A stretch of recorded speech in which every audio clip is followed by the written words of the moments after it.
ne faites pas cela, lui ça va vous dire faisons cela. Abba le célibat de prêtre.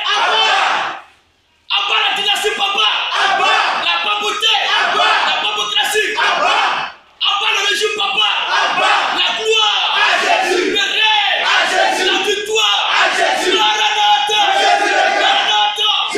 On acclame le Seigneur Jésus-Christ.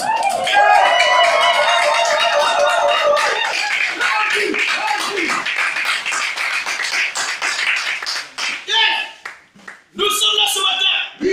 Vous pouvez vous asseoir, frères et sœurs. Nous sommes là ce matin pour apporter, non pas notre opinion, notre point de vue, non, mais le point de vue public sur la fête de tous saints. Est-ce que le chrétien a le droit de célébrer une telle fête? D'où vient cette fête-là? Quelle année elle a été introduite et de quelle façon elle est rentrée à l'église? La fête de tous saints, on a vu la grande titre. Une gloire et un hommage rendu à Satan, le diable.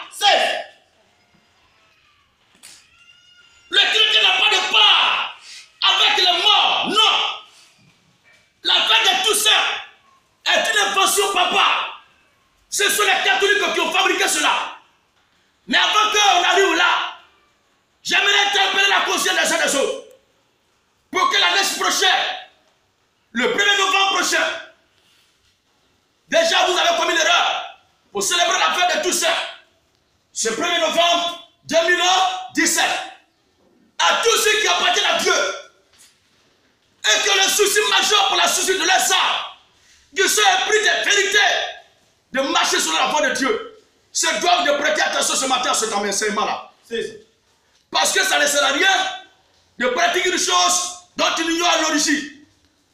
Parce que quand tu fais quelque chose, il faut se poser la question, qu'est-ce qui est à l'origine de cela? Comment est-ce que cela a commencé? D'où provient la chose? Si tu ne connais pas l'origine de la chose, tu le fais. Tu la pratiques, tu attires sur toi comme ça la malédiction. C'est d'abord un point de vue historique que je vais vous apporter, avant qu'on ne rentre dans le vif du sujet. Parce que dans la Bible, vous ne verrez pas un passage de l'Écriture où les Juifs de l'Ancien Testament et les chrétiens du Nouveau Testament ont une fois célébré la fête de tous saints. Cette fête-là a commencé à être célébrée au 4e siècle par les religieux de l'Orient. Je vais parler de la Turquie, de la Syrie, de l'Égypte là-bas. Ce sont eux qui célébraient cela. En l'hommage, en souvenir des martyrs de Kalouyou, des martyrs de Katakom au 4e siècle. Mais c'est plus tard, à l'an 609, qu'un impie de l'impiété, un empereur romain, l'empereur de Constantinople, du nom de Paphos, comme ça décrit le nom de cet impie-là.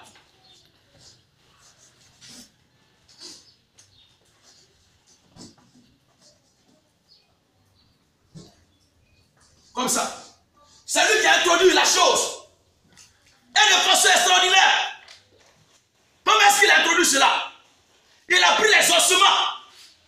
Il a pris les os. Il a pris le squelette de ceux qu'ils ont tués lors des martyrs, des catacombes. Il les a transformés dans un sac, dans un bagage, pour aller les remettre à un pape d'un temple païen. Il était pape du Panthéon romain en Italie. Et ce pape-là s'appelle Boniface IV. Oh là là, c'est ce que... Boniface IV. Boniface IV.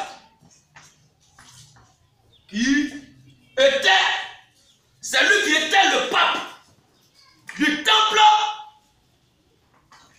Panthéon. C'est-à-dire le temple des dieux. C'est lui qui était le grand prêtre de ces dieux-là. Il s'appelait Boniface IV. En 609. Et c'est ce impie-là qui a pris ses ossements.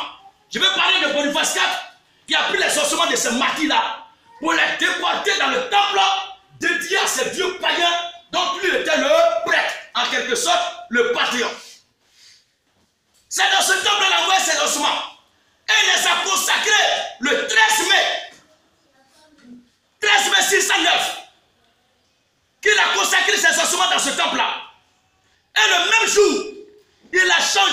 ce temple des idoles-là à Sainte-Marie des Martyrs. C'est comme ça qu'elle a changé le nom.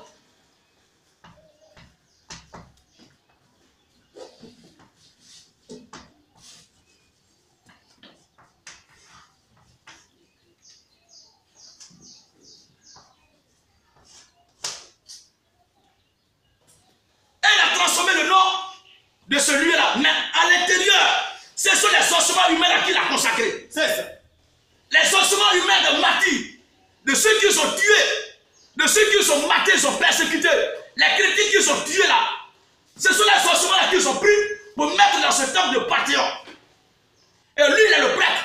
Et il a consacré le temple avec la présence des ossements là, le 13 mai 609. Et il a changé en même temps aussi le nom de ce temple des idoles, de ce faux Dieu là, en Sainte-Marie des Martyrs. C'est comme ça du 13 mai. Cette fête-là a été célébrée auparavant. Mais plus tard, quelque chose s'est passé. Et du 13 mai, la chose est devenue au 1er novembre. Je vous la trace comme ça, les grandes lignes. C'est une affaire historique. C'est écrit eux-mêmes dans leur théologie. Ce sont eux-mêmes qui ont écrit ça dans leur propre théologie. Ils ne l'inventent pas. Je crois bien que c'est au page 9 qu'ils ont rédigé cela. Ils ont fait l'historique, l'origine de la fête de tout ça. Donc plus tard, quand Boniface a consacré le 13 mai, le temple des idoles de Panthéon, dont il est le pape, il est le prêtre, il a proclamé le 13 mai 609 comme étant un jour saint pour la célébration des saints qui ont été matés. Mais la question qu'on doit se poser, qui a tué ces saints-là? Question. Parce qu'on ne doit pas se contenter de les célébrer. Mais ces saints ont été tués par les catholiques, ont été tués par les antipathes, l'ensemble de tous ceux qui ne croyaient pas à l'idéologie romaine, à la naissance de l'église catholique romaine. En 312, tous ceux qui s'opposaient à la dynastie, à la vision papale, à la doctrine du catholicisme, étaient dans le collimateur de viseur des catholiques. Et nous disons que l'église catholique romaine n'est pas la première église de Jésus-Christ. L'église du Nazareth, Jésus est né à l'an 33 de notre ère à Jérusalem. La Bible dit le salut de les Juifs. Mais c'est en l'an 312 que l'église catholique romaine est née à Rome sous le souffle de l'empereur Constantin Ier, qui est le fils de Constantin Chlore. Et c'est en 425 qu'elle est devenue une église d'État. Voici l'église qui a un pied dans la politique et un autre pied dans la religion. Mais il a dit quoi? Un pied dedans, un pied dehors. L'église catholique est la première base de Satan sur la terre. Alléluia. La fête de Toussaint est une fête diabolique. Je continue ma chevauchée. Et c'est plus tard que le pape Sixte, c'est pas 6, mais Sixte. On l'appelle Pie 6, pape 6, 4. Pape 6, 4. Regardez bien. Voilà son nom bien. Alors que lui, il avait consacré, je vais parler de Boniface 4, il avait consacré le temple avec la présence des ossements de martyrs qu'il a reçu des mains de l'empereur de Constantinople, qu'il appelait Phocas en 609, et il a proclamé cela en 609, le 13 mai, comme étant une fête de saints qui est célébrée ici. Il a changé le nom du temple, qu'il appelle désormais baptiste, désormais Sainte-Marie de Martyrs. C'est plus tard son héritier, celui qui est sorti de la même idéologie, même école biblique que lui, du même système, de la même loge satanique que lui, son successeur, du nom plus tard, Pape 6 4, en 850, c'est lui qui a demandé maintenant que cette fête-là soit célébrée à l'échelle mondiale comme étant une fête chrétienne. Sinon, jusque-là, c'était simplement célébré à l'honneur de ce martyr-là. Il ne commençait que dans ce temps. Mais lui, il a demandé que cela soit un degré mondial, pour que tout le monde célèbre à l'échelle mondiale la fête de Toussaint. Et c'est à partir de 1850. C'est en 1850 que ce décret diabolique, ce décret satanique-là, ce décret des impies, ce décret du diable fut introduit, fut immixé à l'église catholique. Mais nous ne croyons pas que cela ait de l'impact sur le christianisme. Le chrétien n'a rien à voir avec ça. Le chrétien n'est pas impliqué dedans. Le chrétien n'est pas invité dans cette fête bâtarde. Le chrétien n'est pas invité chrétien, lui, ça ne le concerne pas. Ce sont les religieux qui pratiquent cette fête-là. On nous continue encore. Donc c'est après cette date de 1580 là, que plus tard, le successeur maintenant des 4 là, qu'on appelle, et c'est lui qui a été l'homme qui a béni les âmes au temps de Mussolini, pour la Deuxième Guerre mondiale. Pour la Deuxième Guerre mondiale. Oui, vas-y. Pour la Deuxième Guerre mondiale, il a béni les âmes. Le célèbre pape Pie X. Vous le connaissez? Vous avez entendu parler de lui? Les Romains pour aller mater. C'est un sorcier. Voici un serviteur de la guerre. On a de prier pour qu'il y ait la paix, le calme. Et que les gens s'attendent et se mettent d'un côté pour bénir les âmes. Et cela a endeuillé des familles. Et il les fuyait dedans. Mais Paul n'a pas fait cela. Simon Pierre n'a pas fait cela. Et dans ça là, quand Pie X est rentré à scène en 1914, je crois bien que vous vous souvenez de cette date. En 1914, c'est Pie X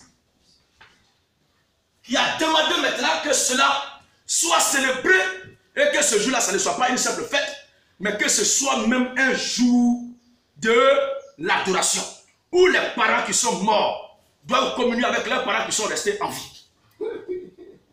C'est lui qui a demandé ça. Vérifiez l'histoire, vous verrez ce que je suis en train de dire. J'oubliais quelque chose. La date que j'avais donnée, j'ai dit 1850.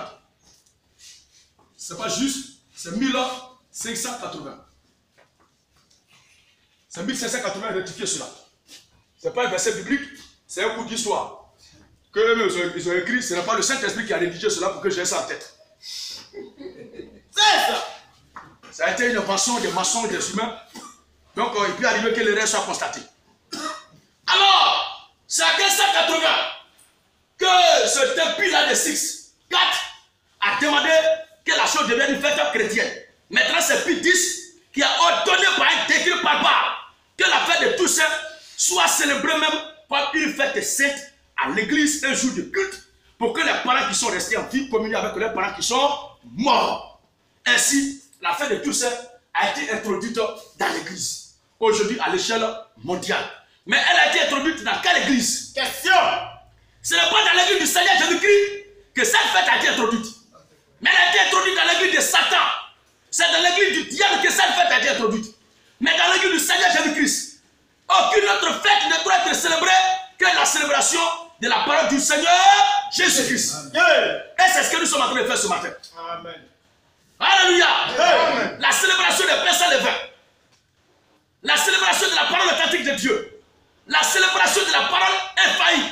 La célébration du corps du Seigneur Jésus-Christ. Nous sommes en train de communier ce matin avec notre Dieu. C'est ça la véritable fête que Dieu demande. À part cela, ce qui appelle le fait de tout ça vient du diable, vient de l'enfer. Appui public maintenant. Puisqu'on a donné l'origine de la chose au plan historique, nous allons parler maintenant de la chose au plan public. Prenez note. Et allez-y vérifier vous-même. Est-ce que Simon Pierre, est-ce qu'Abraham, Isaac et Jacob a une fois célébré la fête de leurs parents qui sont morts? Question. L'attitude des catholiques romains, c'est l'attitude des Africains, c'est l'attitude des Occidentaux. Quand les dirigeants charismatiques, africains ou du monde entier, ces dirigeants-là qui aiment les peuples, qui se battent pour l'indépendance, pour l'émancipation, pour le bien-être de la population, quand l'Occident les voit, ils s'appuient sur leurs propres frères. On les tue, on les met en prison, on les persécute, on les détruit, et après leur mort, on les célèbre. Vous dites, oh, cet homme était un vrai combattant. Et cet homme-là est bien. L'église catholique, le même esprit qui agit dans la politique occidentale, c'est le même esprit qui agit à l'église catholique. C'est le même esprit qui agit à l'église baptiste. C'est le même esprit qui agit à l'église Assemblée de Dieu. C'est le même esprit qui agit à la mosquée. C'est ça. Parce que ce sont les mêmes groupes là. C'est vrai. On ne peut pas dire que ce table est mauvais et dire que son fruit est bon. tout bon produit musulman de l'islam est un citoyen honnête et digne de l'affaire. Vous m'excusez beaucoup si je vous blesse, mais c'est ce qui est vrai. Et ce n'est pas moi qui l'invente, mais c'est le Coran lui-même qui le dit. Dans Surat 19, ayat 71-72, où il est dit qu'il n'y a personne parmi les musulmans qui ne passera pas par l'enfer. Parce que l'enfer, c'est une sorte d'attente climatisée. C'est là-bas, ils vont attendre après la mort et après le jugement, on va les juger. Posséder. Tu penses que tu peux attendre quelqu'un en enfer? Et parce que l'enfer, c'est une salle d'audience. Que Allah vous accompagne en paix dans les abîmes de perdition. Nous revenons à notre affaire. Dans l'Occident, avec l'église catholique romaine et ses filles ont la même attitude. Quand ils tuent les gens qui sont dans le bien, les gens qui mènent le bon combat, les gens qui mènent le vrai combat, ils les diabolisent, ils les satanisent. Quand on finit de les tuer maintenant, leur objectif atteint, et des années plus tard, on les canonise. On dit qu'il est saint. Mais s'il était saint, pourquoi vous l'avez tué? Question. Si ce dirigeant africain avait une bonne vision, pourquoi vous l'avez tué alors? Question. Pourquoi vous l'avez enfermé alors? Question. Alors libérez alors ceux que vous reconnaissez bien. Libérez-les, mettez-les en liberté. Ceux que vous reconnaissez qui mènent un bon combat. Mais quand même vous les maintenez. Vous attendez qu'ils meurent pour les célébrer. Mais l'Occident c'est le diable lui-même. L'église catholique romaine est la première fille de Satan. Et sa petite soeur directe c'est l'occidentalisme. Nous disons à bas le catholicisme. À bas l'occidentalisme. Et l'occidentalisme a accouché une fille qui est l'africanisme. Et c'est sur l'africanisme que l'occidentalisme a pu pour déstabiliser les chefs d'État africains qui mènent un combat digne et noble pour le bien-être et la survie de leur population. Nous combattons tout cela. Le combat que nous menons, la guerre que nous menons, c'est une guerre qui est contre le règne de César. C'est une guerre qui est contre le règne de Pharaon.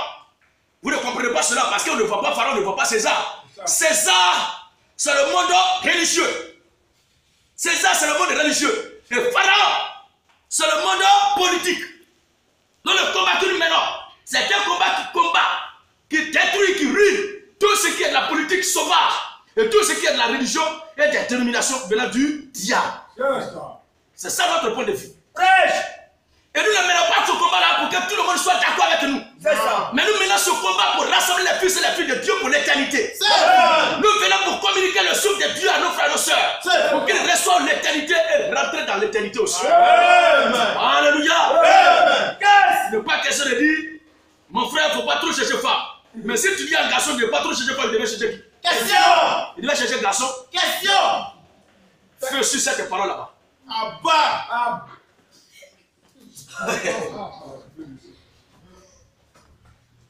Et nous ne croyons pas à une théorie qui démontre, qui soutient Mordicus, qu'une femme peut avoir plusieurs maris. Nous combattons ce genre de système-là. La femme a droit à être uniquement à un seul homme jusqu'à la fin de sa vie. Mais une fois que le cœur partagé entre deux propriétaires, pour nous c'est une sorcière qui est prête à déclencher une véritable crise dans une famille, dans un royaume, et une guerre même vue mondiale. Alléluia. Regardez maintenant Lévitique chapitre 19, le verset 31. Lévitique 19, les lecteurs soient rapides. On va aller vite. Il ne faudrait pas qu'on ait assez de temps. Mais il faut que ce soit un temps bref où on a dit ce qui est juste. L'essentiel, on se retire. Et on va déposer ça de bombe-là. Je vois les criquets des esprits qui se livrent à faire des corrections sur la prédication. Je n'ai pas ce temps-là. J'ai montré ma position sur quelque chose, c'est le plus important. Qui a dit que les pharisiens ne démontrent pas le contraire de ce que je dis à prêcher? Qui a dit que les religieux, les catholiques sont venus, ils ont vu ce que les apôtres ont prêché? Qui vous a dit qu'ils n'ont pas fait pour eux aussi? Chacun est venu sur terre pour une mission. Nous, nous sommes là pour une mission, nous faisons notre travail et nous continuons. Ceux qui sont des dieux, nous suivrons. Ceux qui ne sont pas des dieux, quel que soit ce qu'on va faire, ça ne pourra rien apporter. Et d'ailleurs, dans cette affaire-là, il y a une seule question qu'on doit se poser. Est-ce que je suis sauvé, mais je ne suis pas sauvé? Si oui, je suis sauvé, qu'est-ce qui m'a sauvé? Et c'est à quel moment je suis sauvé? Si je ne suis pas sauvé, qu'est-ce que j'ai fait qui ne m'a pas sauvé? Et qu'est-ce qu'il doit faire maintenant pour que je sois sauvé? Il n'est pas question de gesticuler vainement, mais il faut démontrer et communiquer la vie éternelle aux mortels. Alléluia. Mais il n'est pas question de porter sur toi la main de celui qui t'a fait et fait croire que tu es un être extraordinaire. Si ce qu'on prêche là n'est pas vrai, qu'est-ce qui est vrai maintenant? À part le brahmisme. Je ne suis pas l'adepte de William Marion Branham. Je suis un chrétien. Et je le réitère comme mon père spirituel, c'est Zobel Aroudu. Chacun est libre de croire ce qui le convainc et il trouve vrai. Et moi, ce qui m'a convaincu, avant de m'engager là, c'est ça que je suis en train de défendre jusqu'à ce jour. Et je prie le Seigneur de me donner la force de défendre ces idiots jusqu'à la fin de ma vie. Un homme qui change de bouche à tout moment, c'est un bâtard spirituel. Aujourd'hui, tu dis tel chose comme ça. Non, c'est pas comme ça. Donc le peuple de Dieu qui te suit là, il est bête. Et tu vas le manipuler à tout moment. Tu es un serpent. Alors, Lévitique 19, le verset 31. Lévitique 20, le verset 6. Prenons les deux versets. Et allons-y maintenant, frère de Coran. Lévitique 19, verset 31. Oui. Lévitique 20, le verset 6 aussi. Ne vous tournez point vers ceux qui évoquent les esprits. Regardez très bien. Dans la déclaration de la théologie catholique, Pie X a dit très bien en 1914 que la fête de Toussaint est un temps où les morts doivent commémorer, ils doivent communier, ils doivent échanger. C'est un temps de communion entre les parents qui sont vivants et ceux qui sont déjà morts. Donc il faut s'adresser aux morts. Ils sont là pour causer avec les morts. La fête de Toussaint, c'est une célébration pour aller communier avec les morts. Qu'est-ce que la Bible dit? Lévitique 19, verset 31. Lévitique 19, 31 dit quoi? Ne vous tournez point vers ceux qui évoquent les esprits. Oh, les prêtres catholiques, dans cette communion-là, ils savent évoquer les esprits. Ils savent communier avec les esprits. Ils savent échanger avec les esprits. Ce sont des véritables magiciens qui se livrent à des tours de précinisation. Nous disons bas. Vas-y, frère. Ni vers les devins. Ni vers les devins. Ne les recherchez point. Ce sont eux qui distribuent les bagues magiques, bagues de Saint-Michel, qui distribuent les chapelets. Est-ce que ces choses les tracent dans la Bible? Ce sont des véritables magiciens. Ce sont des devins. Bagues de Saint-Michel. Est-ce que le Seigneur Jésus-Christ a une fois distribué bagues à ces disciples? D'où viennent alors ces choses? Et les gens les portent fièrement et ils se promènent avec ça. Tu sais très bien ce qui est dans cette bague. Il ne dit pas qu'un enfant de Dieu ne peut pas porter bague. Mais porter bague au nom d'une religion que le pape a travaillé pour te donner, il faut que cela soit soutenu par la Bible. Oui, frère. Ne vous tournez point vers ceux qui évoquent les esprits. Ne vous tournez pas vers ceux qui évoquent les esprits. Ni vers les devins. Ni vers les devins. Ne les recherchez point. Ne les recherchez point. De peur de vous souiller avec eux. Donc celui qui communie avec la mort se souille. Est-ce qu'un chrétien doit se souiller? Ou bien le chrétien doit se garder pur? Nous continuons notre chevaucher. Lévitique 19, 20, le verset 6. Lévitique 26. Et le verset du même chapitre, le Lévitique 20 là aussi. Verset 27. Vas-y, frère. Si quelqu'un s'adresse aux morts. Si quelqu'un, voilà, à vous qui avez la crainte de Dieu et qui cherchez la vérité de Dieu, vous allez me combattre, mais c'est en vain. Mais c'est la parole de Dieu qu'il faut regarder. Vous pouvez ne pas aimer ma tête, mais quand même ayez du respect pour la parole de Dieu. C'est ça. Si réellement vous êtes des chrétiens, ou des chrétiens, l'écriture dit quoi? Si quelqu'un s'adresse aux morts. Si quelqu'un s'adresse aux morts Et aux esprits. et aux esprits, Vous se prostituez après eux. oh, la fête de tout ça, c'est un moment de communion avec les morts. Si quelqu'un s'adresse aux morts Et aux esprits. vous se prostituez après eux. Pour échanger, pour communier, pour entreprendre des relations spirituelles avec eux, je tournerai ma face. Je tournerai ma face contre cet homme. Vous voyez très bien que c'est conjugué au. Je tournerai ma face, c'est conjugué au. Donc ne croyez pas que ce jugement là-bas se fait maintenant. C'est à la fin là-bas que cette face là-bas va être tournée contre eux. Donc tous ceux qui célèbrent cette fête là et qui meurent, le Seigneur tournera sa face contre vous. À la fin de vos jours. C'est une fête qui est frappée dans la terre. C'est une fête qui est frappée de malédiction. Un enfant de Dieu ne doit pas célébrer une telle fête. Vas-y, frère. Lévitique 20, verset 27. Si un homme. Prends en même temps aussi. Deutéronome chapitre 10, verset 10 à 12. Deutéronome 18, 10 à 12. Vas-y. Si un homme, oui, ou une femme, oui, ont en eux l'esprit d'un mort. Attention. Donc il y a les gens qui portent en eux l'esprit de mort.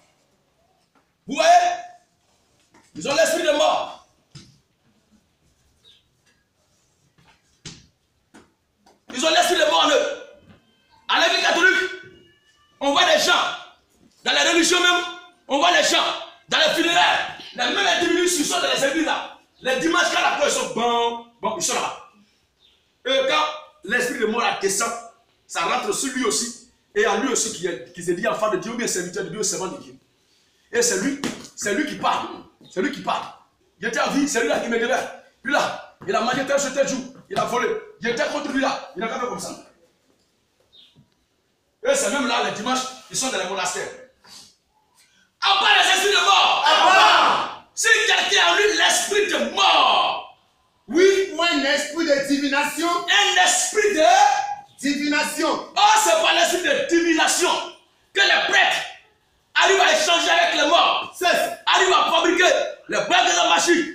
Arrivent à fabriquer au bénite. Arrivent à fabriquer le Saint-Sacrement. On ne sait pas où tout cela quitte. C'est pas l'esprit de divination qui s'entre en contact avec les esprits pour causer avec eux. Et ils font des récitations, des potions magiques. Des récitations magiques. Tout cela est à combattre. Et un enfant de Dieu dit ce nom ne doit jamais accepter de mettre sa tête en bas d'un prêtre catholique.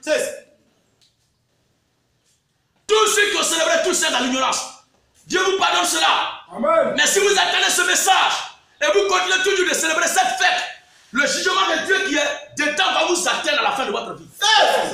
Ne croyez pas que vous allez voir le Seigneur Jésus à la fin de votre vie. C'est l'enfer qui va vous accueillir. Il se passe de retrouver Jean-Paul II, Muhammad sallallahu alayhi wa sallam, et Judas Iscariote en enfer. Vous allez les rejoindre là-bas. Quiconque confesse ces choses, qui adore les morts, qui évoque les morts, qui pratique la divination, pour nous c'est un esprit mauvais. Il n'est pas sauvé, il n'est pas de Dieu. Oui, frère.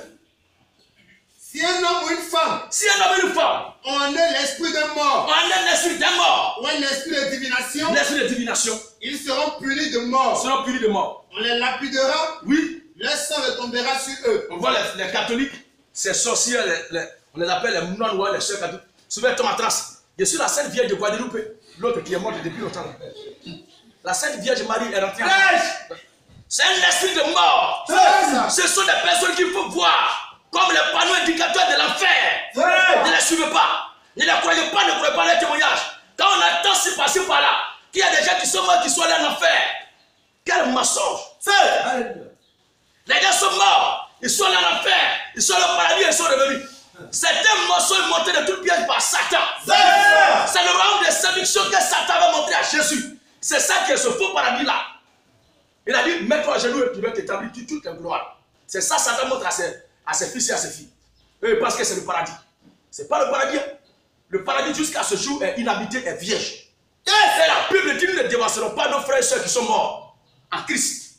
Et les morts en Christ ne sont pas même, ils se reposent de leurs yeux. Ils sont endormis. Ils nous attendent et tous ensemble à la voix du 7e ange qui a déjà retenti. Mais il y a quelque chose qui va se produire dans tous les cas. Alléluia. Quand l'archange, à la voix de l'archange, voilà, vous je dis pas 7e ange, à la voix de l'archange, la Bible dit le Seigneur lui-même descendra du ciel et nous les vivants qui sont restés pour l'avènement du Seigneur, après que les morts en Christ soient ressuscités, nous monterons avec eux dans les airs à la rencontre du Seigneur. C'est en ce moment-là que le paradis sera habité. Le jour va donner un serment sur le séjour des morts et la demeure des fils de Dieu qui meurent. Vous comprendrez aisément que ce que les gens vous racontent pour dire que non, tel est allé au ciel, tel est allé au paradis, et puis il est allé en enfer. C'est un mensonge. On ne voit pas aller en enfer pour revenir. Regardez simplement le séjour des morts.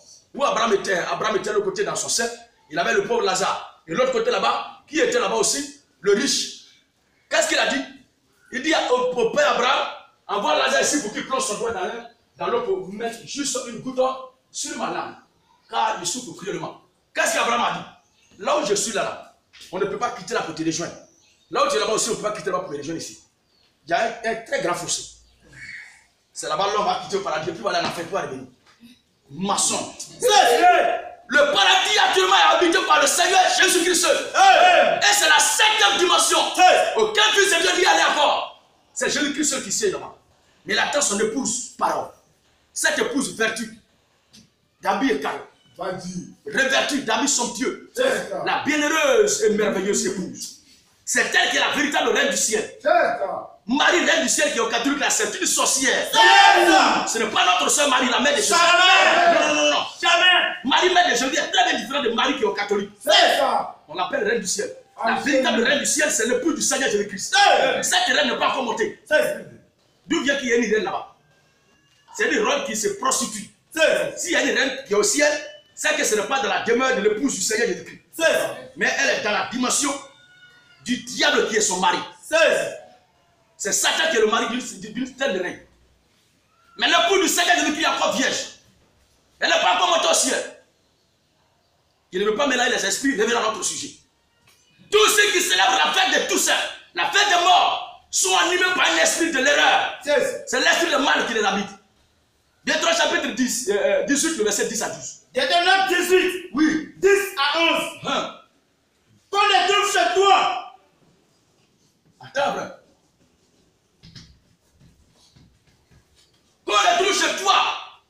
Qu'on les trouve chez toi. Qu'on les trouve chez toi. Personne qui fasse passer son fils.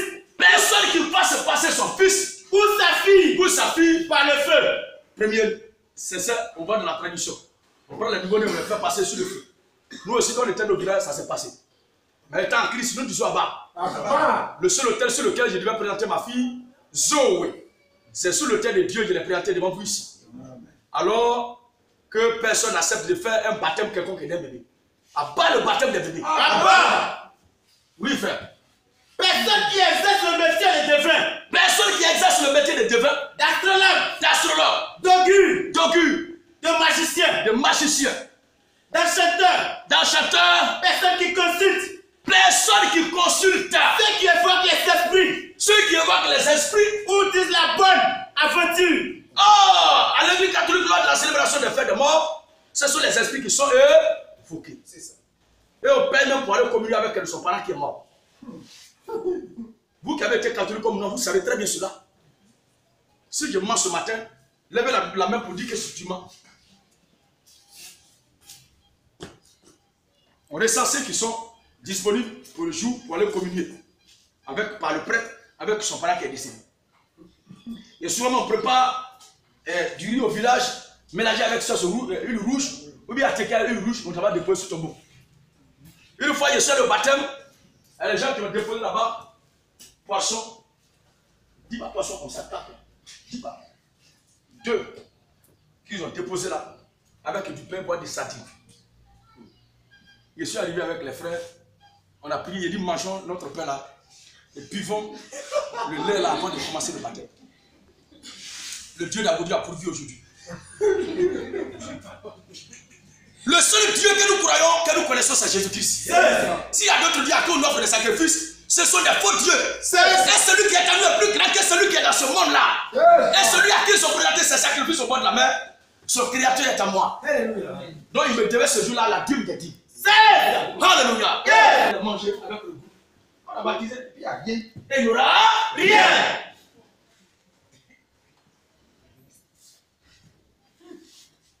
Alors nous continuons le combat. Prédication. Jean chapitre 5. Jean chapitre 5. Le verset 28 dit quoi? Facile. Facile. Jean chapitre 5, le verset 28. Jean chapitre 5. Oui. Verset 28. Le verset 28 dit quoi? Ne vous étonnez pas de cela. Regardez le Seigneur Jésus-Christ qui annonçait déjà la résurrection des anciens de l'Ancien Testament. Ceux qui étaient morts avant que lui ne vienne. Depuis Abel jusqu'à Jean-Baptiste. Regardez ce que le Seigneur prophétise. Regardez ce que le grand Adonai, Yeshua HaMashiach, le grand El-Mashou, le grand Pacheko, El-Faso, le paillon des vaillants. Regardez ce qu'il dit. Le merveilleux roi. Ne vous étonnez pas de ce qu'il dit cela. Quand l'heure vient, où tous ceux qui sont dans les sépulcres, où tous ceux qui sont dans les sépulcres entendront sa voix et en sortiront. Donc, il y a un seul qui est habilité à aller parler aux morts. Pourquoi? Pour les faire sortir. Et ce dernier, c'est qui? C'est qui? Jésus-Christ. On dirait que vous avez peur de prononcer le nom de ce Dieu. Son nom est Jésus-Christ. C'est Jésus-Christ seul qui a le pouvoir d'aller communier avec ces morts-là pour les ramener à la vie, les communiquer, les sauver, mais pas eux tous. Parce que quelqu'un ne peut pas recevoir la vie éternelle. Jamais de la vie. Goliath ne devait pas recevoir la vie éternelle. Jamais. Même s'il attend la voix du Seigneur Jésus. Pour nous, le problème du salut est une affaire de prédestination. C'est pourquoi nous disons aussi que la réception de la marque de la bête et la marque de Dieu est une affaire de prédestination. Si tu es seulement de Dieu, quand on monte au dessin, tu vas recevoir la marque de Dieu. C'est ça. Si tu es seulement du diable, quand on monte au dessin, tu vas recevoir la marque du diable. Et nous disons que la marque du diable n'est pas un papier qu'on reçoit, mais c'est l'esprit de l'incrédulité, l'esprit du diable, l'esprit de Satan. C'est ça la marque du diable. Et la marque de Dieu, c'est le Saint-Esprit, l'esprit de Christ. Il faut que cela soit clair. Vous comprenez bien, frères et sœurs? Oui. Ok. Oui. Tu as fini chapitre 5. Alors voici qui est clair. C'est lui, Jésus seul, qui doit le parler avec les morts. Lisons encore 2 Timothée chapitre 4, verset 1. Et Romains chapitre 14, verset 9. On lit ces deux versets rapidement. 2 Timothée 4, verset 1. Romains 14, verset 9. Rapidement. 2 Timothée 4, 1. Oui. Je te conjure devant Dieu. Je te conjure devant Dieu.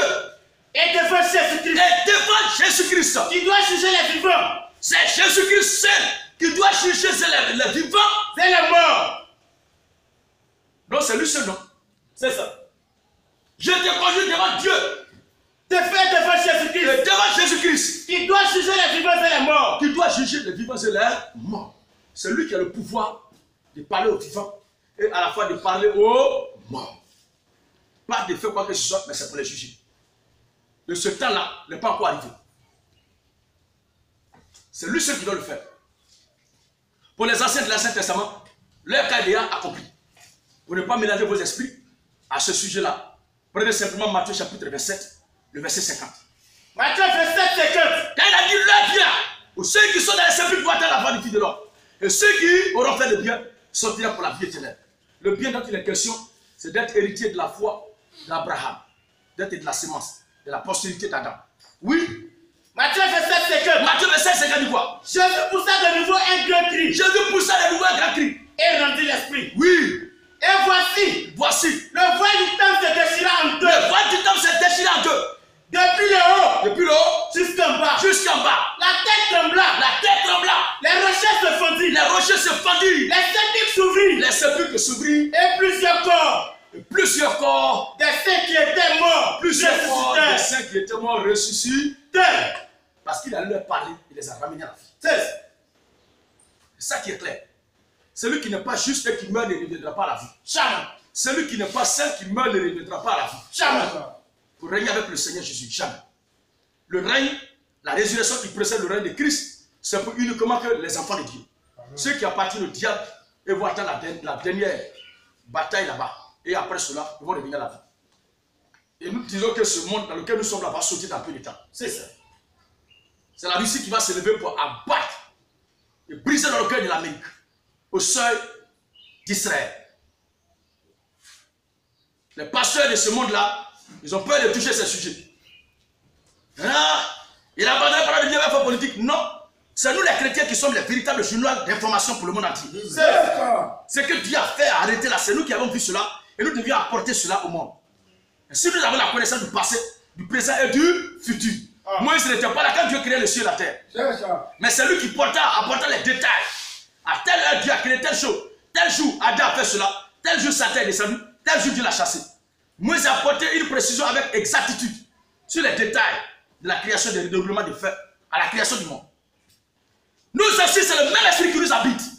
L'apôtre Paul qui n'était pas en Égypte, alors qu'il ne connaissait pas le nom de Pharaon et des magiciens de Pharaon qui ont lutté avec Moïse. C'est Moïse qui a porté le nom. Jamais et jamais. Et qui a montré cela à Paul? C'est le Seigneur Jésus-Christ. C'est lui qui a envoyé Moïse en Égypte. C'est lui, Jésus-Christ, qui est Jéhovah Dieu. C'est pourquoi nous disons que Jésus-Christ est le Dieu véritable, créateur des cieux et de la terre, de l'Ancien Testament qui s'est manifesté dans le Nouveau Testament. C'est ça. En dehors de Jésus-Christ, il y a notre Dieu, c'est un faux Dieu. C'est ça.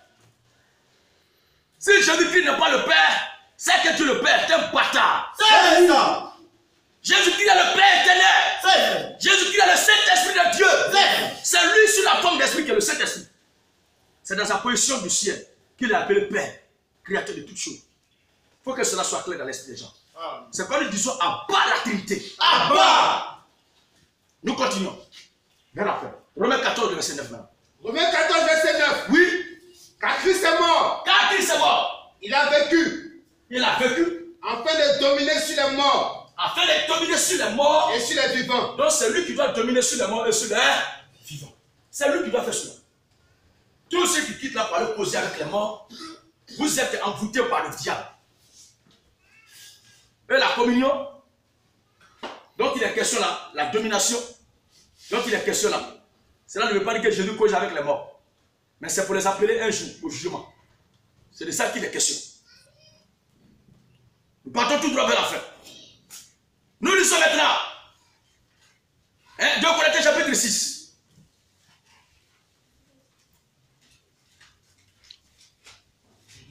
Mais avant 2 Corinthiens 6, lisons d'abord Matthieu chapitre 22, le verset 31 à 32. Matthieu 22, 31 à 32. Matthieu 22. Est-ce que vous comprenez bien ce que je suis en train de dire ce matin-là? C'est que la fête des morts, la communion entre les vivants et les morts ne doit pas être pratiquée par un chrétien. Cela n'est pas juste. Aucune fille, aucun fils de Dieu ne doit pratiquer cette fête-là. Cette fête-là est un hommage et une gloire rendue à Satan le diable. Quel enfant de Dieu il doit pratiquer cela? Oui. Matthieu 22. Le verset 31 à 32. Verset 31 à 32. Oui. Pour ce qui est de la résurrection des morts. Écoutez très bien le Seigneur Jésus lui-même. Pour ce qui est de la résurrection des morts. Avez-vous pas lu ce que Dieu a dit? N'avez-vous pas lu ce que Dieu a dit à Abraham? Je suis le Dieu d'Abraham. Je suis le Dieu d'Abraham. Le Dieu d'Isaac. Le Dieu d'Isaac. Et le Dieu de Jacob. Et le Dieu de Jacob. Dieu n'est pas Dieu des morts. Dieu n'est pas Dieu des morts. Mais des vivants. Mais il est le Dieu des vivants. Qu'est-ce que nous comprenons par cela? C'est qu'Abraham, Isaac et Jacob ne sont pas morts. Ils ne sont pas morts. Ils se reposent de les œuvres. Ils sont vivants éternellement avec le grand Dieu qui fusionne avec eux. Alléluia. C'est pourquoi les enfants d'Israël qui avaient cette révélation. Qu'Abraham, Isaac et Jacob ne sont pas morts, n'ont jamais effectué de déplacement au cimetière. Pour aller communier avec Abraham, Isaac et Jacob. Abba la fête des morts. Abba. Si cela doit être fait, je crois qu'Abraham méritait qu'on le visite au moins au cimetière. C'est ça. Abraham méritait cela en tant que patriarche de tous les Hébreux. Dans l'Ancien Testament, bien sûr. Dieu n'est pas le Dieu des morts, mais le Dieu des vivants. Les enfants d'Israël avaient cette révélation. D'où vient que cette chrétienté actuelle n'a pas la révélation que les morts en Christ ne sont pas au cimetière. Et d'ailleurs, qui a dit même qu'un catholique même est un chrétien? Pour que son corps ne soit pas au cimetière. Ils ont raison. On va arriver tout de suite. Le catholique est mort, est vraiment mort. Il est vraiment décédé. Le catholique est mort, est vraiment décédé. Il repose vraiment au cimetière. Et ils ont le droit de faire les navettes là-bas. Mais quant à nous, nos amis, nos frères, nos soeurs ne sont pas au cimetière. C'est ça. Ils sont avec le Seigneur Jésus-Christ. Et la Bible dit que nous sommes les membres du corps de Christ. Christ ne peut pas être dans le lieu céleste. Et les membres de son corps vont être sous la terre. Vous n'avez pas vu cela? Jamais. Et chaque enfant de Dieu est une portion de Dieu. Chaque fils de Dieu, chaque fille de Dieu est une portion de Dieu, est un particulier de Dieu. Et les pouvoirs qui sont en Dieu sont aussi en chacun de nous. Mais, lui qui donne l'ordre pour qu'on exécute, c'est la tête. Or, la tête, c'est Christ. C'est pourquoi nous lui adressons toujours des supplications. Vous comprenez bien cela? Ok. 2 Corinthiens chapitre 4, 6 plutôt. Verset 14 à 16. 14. Oui.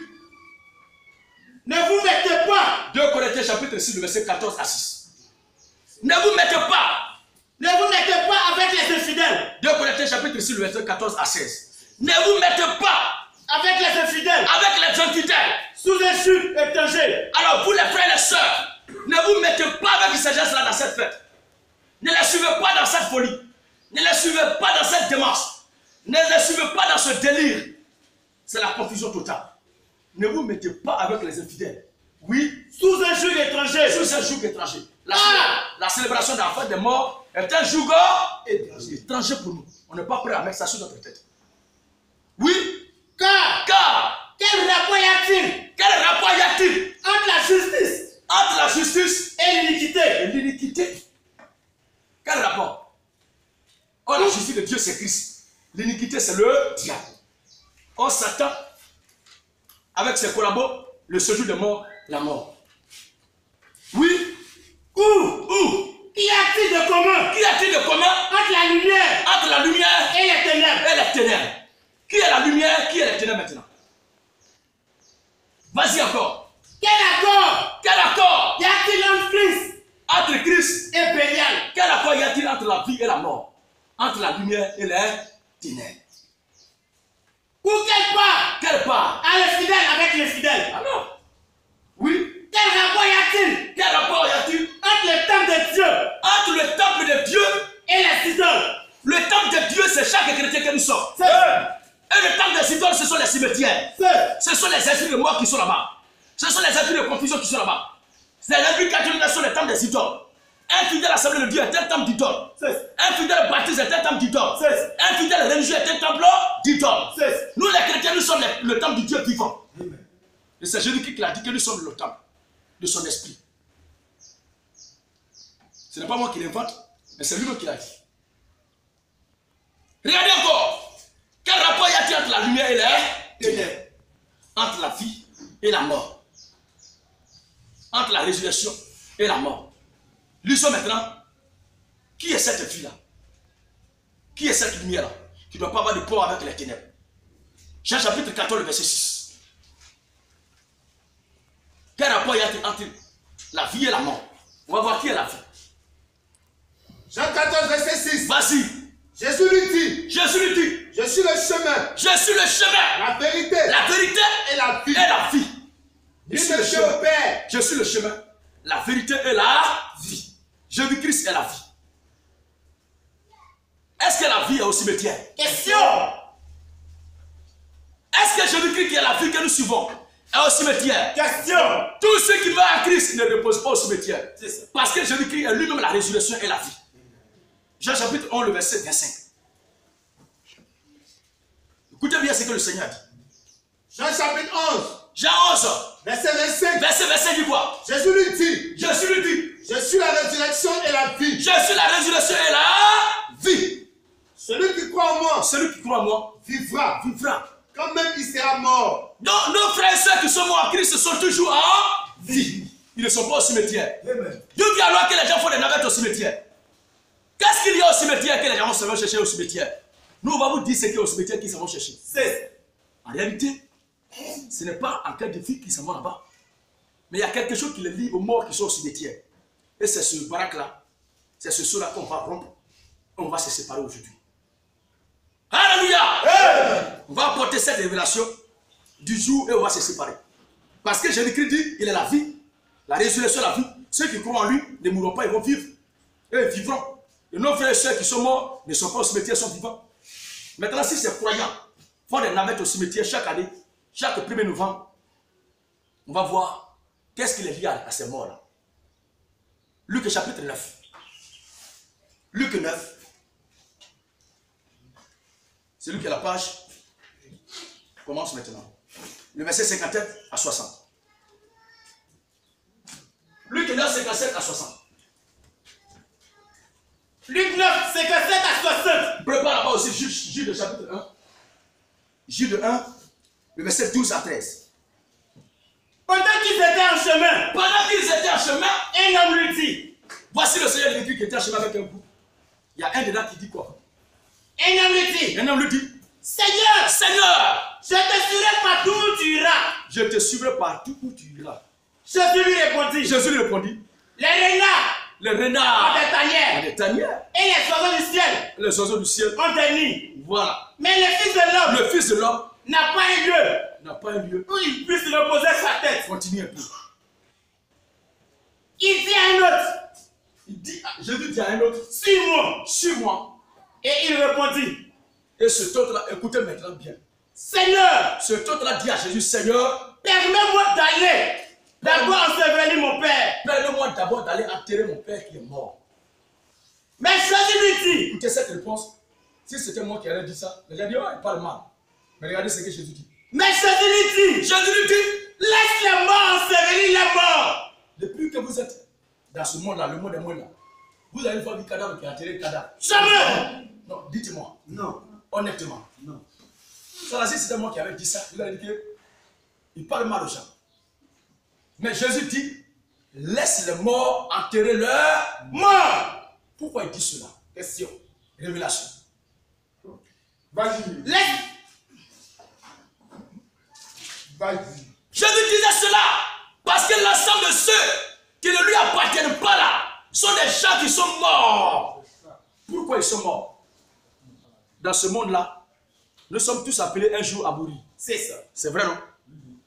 Maintenant, après cette vie, ne dormez pas. Après cette vie, il y a une autre mort qui les attend encore. Comme Jésus sait déjà qu'ils vont mourir ici et ils vont mourir là-bas, il les a déclarés déjà des morts. Quoique vivants, ils sont déjà morts. Donc, ce sont des gens qui sont morts, qui se vont enterrer aussi les morts. Maintenant, comme eux qui sont encore sur terre, qui se promènent là, sont déjà des morts, ils s'en vont au cimetière pour causer avec ceux qui les ont déjà dévancés à la maison. Alléluia! C'est parce que la mort qui est en eux manifeste l'attraction. Nous chantons ici. C'est la profondeur qui appelle la profondeur. C'est la parole parlée qui appelle la parole parlée. Et si la mort au cimetière appelle les morts qui sont restés en vie au cimetière.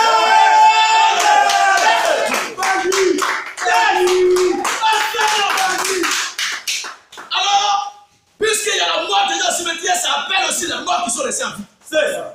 Donc ces morts qui sont en vie, ils vont rejoindre les morts au cimetière pour communier avec eux. Sinon, nous les vivants, on n'a pas de communion avec les morts. Mais eux, ils sont la mort en eux. J'ai le chapitre 1.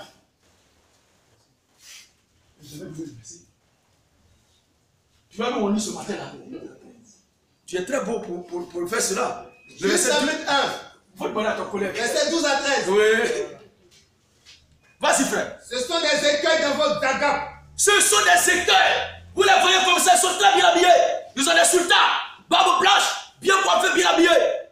Je suis très mal habillé que eux ce matin. Ce n'est pas l'habillement physique qui compte. Mais c'est l'habillement intérieur. Amen. Moi, je préfère un fou naturel qu'un fou spirituel. Vous voyez les prêtres catholiques avec les monseigneurs, les pasteurs baptistes, ce sont des fous au plan spirituel. Des individus au ventre ballonné. Ils ont le péri spirituel. Mais souvent que nous, les factions, ce vaccin-là, s'annoncer ce ventre à l'image d'un accouti qui a quitté fraîchement chaque matin. Alléluia.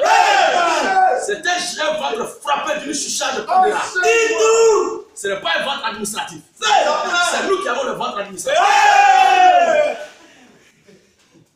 Comment?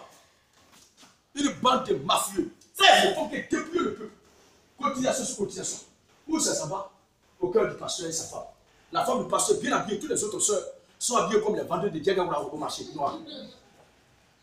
Ce n'est pas comme ça. Je ne dirai pas à une soeur de ne pas porter ses bijoux, de ne pas bien s'habiller et d'habiller ma femme. Non. Non. Celui qui veut faire cadeau à l'une des soeurs, il le fait gratuitement. C'est ça. Tu n'as pas habillé là? Le pasteur habille sur la soeur. La présence, le dimanche qui vient là, il va avoir prédication improvisée. Tu as habillé de telle façon, tu as porté telle chose. Alors que la femme de ton pasteur qui est ta mère n'a pas telle chose. Et la pauvre qui est là, soeur, si tu es là, n'a dit pas son cœur, le doigt du pasteur est pointé sur elle. Elle est enfouissée en elle-même. Homme de Dieu, après le culte, elle me confesser. Quelle est cette confession-là? Elle va aller attacher un morceau de paille pour enlever son habit, mettre dans un sac pour donner. Ça, c'est de l'arnaque spirituelle. C'est ça!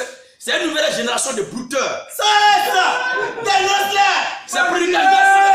Ces prédicateurs sont des véritables comme ça.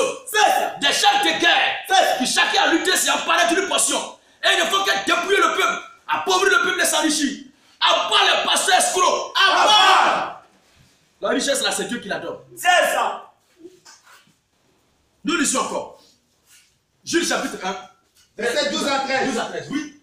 Ce sont des écueils dans vos agapes. Ils sont bien habillés. Ils paraissent pieux. Ce sont des écueils dans vos agapes. Faisant impunément bonne chair. Faisant impunément bonne chair. Se repaissent eux-mêmes. Se repaissant eux-mêmes. Ce sont des nuées sans eau. Ce sont des nuées sans eau. Poussés par les vents.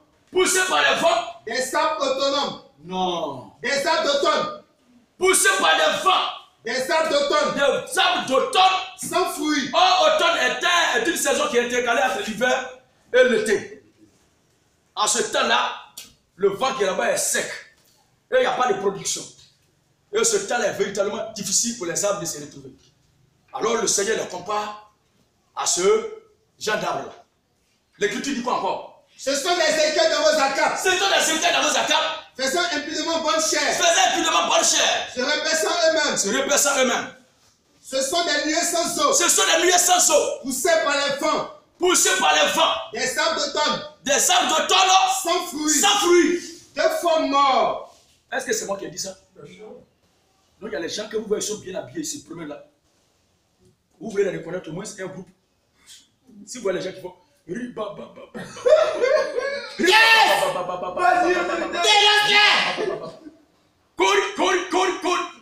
l'autre prend là-bas. Rigra. C'est ça. Alléluia. Un mort est inconscient. Ce qu'il faut là, c'est de l'inconscience. Si vous voyez un groupe, je vous salue Marie, pleine de grâce, Mère de Dieu. Je vous salue Marie, pleine de grâce. Le Seigneur est avec vous. Vous êtes bénie entre toutes les femmes. Et Jésus le fruit de l'eau. Si vous voyez quelqu'un qui récite ça, c'est quelqu'un qui est 2 fois mort. Si vous voyez une communauté où taille Satan, on écrase les démons. Écrasé. Satan écrasé. C'est une communauté des gens qui sont 2 fois morts. Si vous voyez une bande d'individus qui portent un chapeau blanc, qui mettent leur front à terre, bout noir ou bras, et bombent leur cul aussi, et prennent les bras. Ce sont des individus qui sont 2 fois morts. Ils n'ont pas droit à la vie. Ils n'ont pas droit à la demeure éternelle. Ils n'ont pas droit au séjour divin. Mais c'est nous qui sommes les héritiers éternels de Dieu. C'est ça. La vie de Dieu à nous. Et nous communions avec notre Dieu parce qu'il est vivant. C'est ça. Il n'est pas mort pour que nous partions au cimetière. Nous lisons maintenant le dernier verset. Et on va se séparer.